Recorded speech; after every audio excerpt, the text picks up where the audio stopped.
こんにちは、ゆっくりレ夢ムです。ゆっくりマリサだぜ。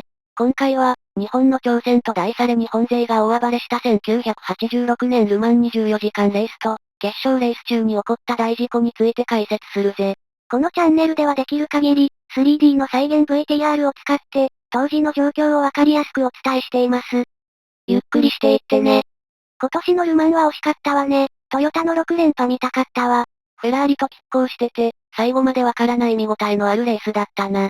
トヨタに大きなハンデが積まれたのはきつかったが、現在耐久レース最強を誇るトヨタだが、日本勢のルマン挑戦の歴史は1970年代から始まった。当時はトヨタ以外のメーカーもルマンで戦っていた。その中でもドラマが多くあったのが1986年のルマンだ。これから解説していくぜ。頼むわね。レースの展開に入る前に当時の時代背景など5点について説明しておきたい。1、ポルシェ一強の勢力図について、1982年にグループ C というエンジンに制限がない最上位カテゴリーが誕生したんだ。燃料使用量には制限があったため燃料大ぐらいのエンジンではダメで、パワフルかつ燃料効率のいいマシンが求められた。いち早く最適解を得たのがポルシェだ。1982年にデビューしたポルシェ956で連戦連勝を重ね、圧勝劇に飽きて感染者が減るという課題を生んだほどだ。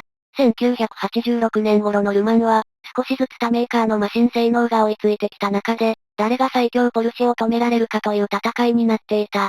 2、ジャッキー・イクスの撤退、ルマン6回優勝を誇るポルシェのエースドライバーが1985年大会を最後に耐久関係のレースだけ引退したんだ。ジャッキーさん、どうしちゃったの？きっかけは1985年スパ1000キロの事故だろう。オールージュでジャッキーのマシンと衝突したステファン・ベロフは事故で帰らぬ人となってしまった。ジャッキー・イクスはルマン式スタートの危険性を訴え廃止のきっかけを作った人物だ。誰より高い安全意識を持っていた。かつて同じチームにいたこともある後輩のステファンを自分との事故で亡くしてしまったことが耐えられなかったんだろう。ポルシェ最強のワークスチームロスマンズポルシェは1986年、ヨッヘンマスと組ませる新たなパートナーとして当時42歳のベテラン、ボブ・ボレクを招集した。ポルシェ956で耐久レース優勝の経験があるドライバーだ。エースが交代したロスマンズポルシェの実力に注目が集まっていた。3、日産の参戦。ここから日本勢、3メーカーの紹介だ。なんとこの1986年ルマン、日産が初挑戦したんだ。日産は1985年のルマンを偵察。耐久レース用に日産 R85V を作り上げた。このマシンが世界を震撼させたのが1985年10月の富士1000キロ。世界耐久選手権の第9戦だ。ちなみにルマンも世界耐久選手権のシリーズ戦の一つだ。予選1日目、この日産 R85V がトップ1位、2位を独占した。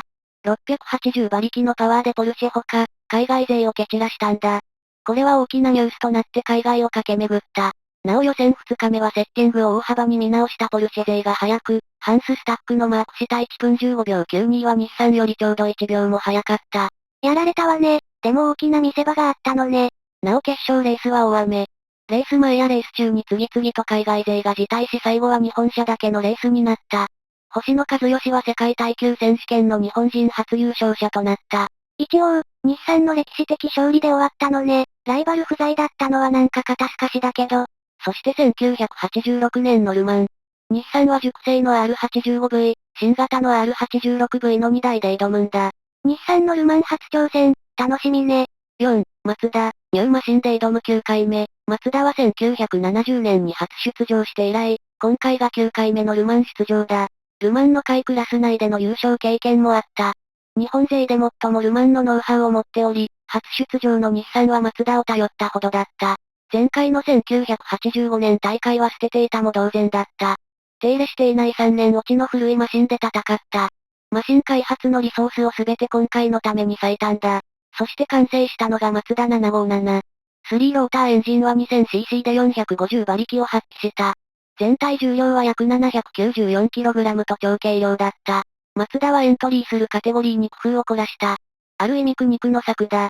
最上位カテゴリーのグループ C1 は最低重量 850kg だからウェイトで 60kg 重くする必要がある。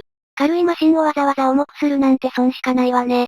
では前年まで走ってきたグループ C2 は、といえば C1 より使用可能な燃料量の制限が厳しいためおそらくこの新マシンは燃料不足で完走できないだろう。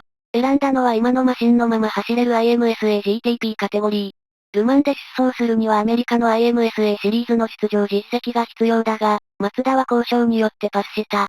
こうして今回、マツダは軽さという武器を得てルマンに挑戦する。5、トヨタ2年目の挑戦。トヨタは前回の1985年がルマン初挑戦だった。その時の成績は完走、総合12位だ。立派に見えるかもしれないがチームも観客も不満だった。1985年の目標はあくまで完走。回転数を限界から落として余力を残して走っていた。500馬力のエンジンを持ちながら、340馬力で下位クラスで走るマツダのマシンよりペースは遅かった。トップから30秒遅い、4分5秒ほどの周回ペースだった。上位勢のトラブルがあり12位に食い込めたものの、もう少しやれたという思いは残った。トヨタの1986年はいよいよその思いを晴らす時だった。1985年のトムス 85C を改良。エンジンやボディ形状を大幅に見直した約600馬力のトムス 86C を用意し、トヨタは1986年のルマンに挑む。今回初挑戦、日本戦では鋭い速さを見せた日産、出場9回目で軽さを武器に選んだマツダ、出場2回目でいよいよ進化を見せるトヨタ、熱い。今大会で日本勢が総力を結集したのは一つ理由があった。なんとレースの1ヶ月前にテストデーという思想日が設けられたんだ。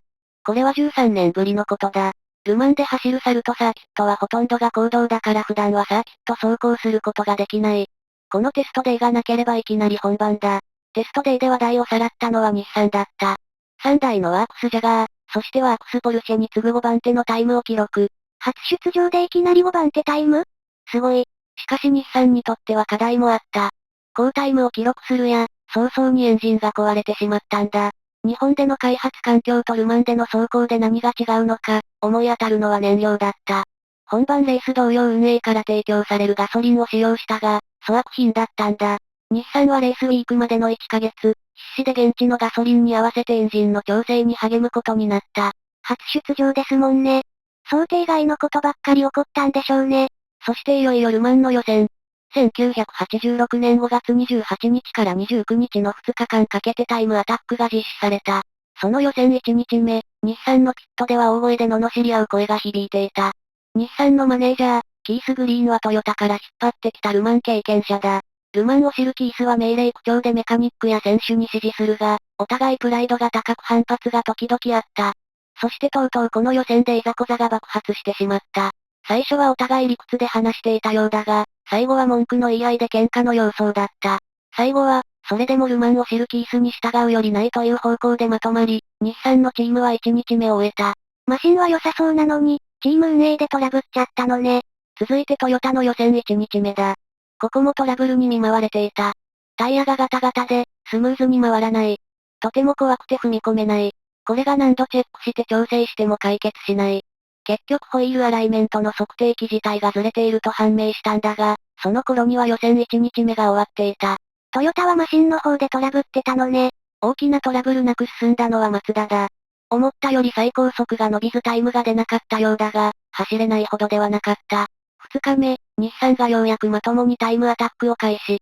一方トヨタはテストデーで日産が経験したガソリンとのマッチング問題が噴出。エンジンを壊してしまった。予備のエンジンはあるがこのまま走らせてもまた壊れる。決勝のため調整する必要があり、予選はまともに走れなかった。トヨタは2年目で、現地のガソリンがどんなものか知ってたはずじゃないの？そのはずなんだが、その最終調整をうっかりしたようだ。テストデーではたまたま壊れるところまで行かず、見逃されてしまったようだ。ちなみにマツダは入念に燃料のテストをしたしそもそもマツダのロータリーエンジンは原理的に、粗悪燃料に対して強かった。そして予選終了。トップは最強ロスマンズポルシェ。4番手までポルシェ勢が続き、5番手にジャガーのワークスチームが食い込んだ。日本勢の最上位は日産 R86V で25位。続いてマツダの2号車が26位、マツダ1号車30位、トヨタドーム31位、日産 R85V が34位、トヨタトムス42位だ。厳しい結果ね。でも24時間走るんだからスタート1なんて誤差よ誤差。5月30日はいわゆる休息日。決勝レースは5月31日だ。15時54分、いよいよフォーメーションラップがスタート。そして16時ちょうどにレースが始まった。全49台。24時間の長い戦いだ。ここまで色々あったけど、とうとう始まったわね。最初検討していたのはトヨタドーム。しかし2時間のあたりでマツダがスルスルと抜け出した。さすがマツダ、経験値の差が出たわね。しかし日本勢で最初に脱落したのも松田だった。開始から4時間が過ぎた頃だ。トランスミッションが故障しピットまで帰れずリタイア。当然松田のもう1台も同じ症状が出かねない。入念に点検した上、エンジンを500回転抑えて走るようドライバーに指示した。ほぼ同じタイミングで日産 R86V にもトラブル発生。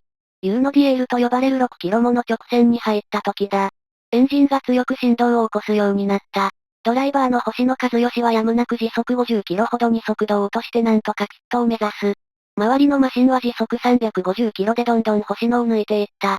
怖い、速度差ありすぎる。なんとか30分ほどかけてピットに戻ったが、検討した結果無念のリタイアとなった。残るは旧型 R85V だ。パワフルでしかも腕利きのドライバーを乗せた新型車の方が先にダメになっちゃったのね。それから残る日本車4台は調子よく走っていたが、続いて脱落したのはトヨタトムスだ。ターボユニットの不調。ドライバーが兆候に気づきピットで応急処置されたが、どんどん悪化し23時半にとうとうエンジンが壊れた。これで残るはトヨタ、日産、マツダそれぞれ1台ずつだ。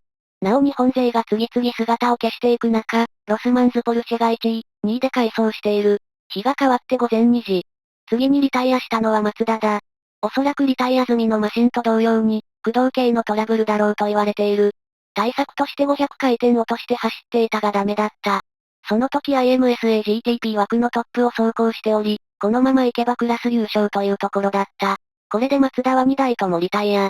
1981年以来、5年ぶりに完走を果たせなかった。一番経験のあるマツダが、でもマツダだけは完全新開発のマシン、エンジンで挑んでたから仕方ないかもしれないわね。この午前2時の時点でトヨタドームが13位、日産が17位。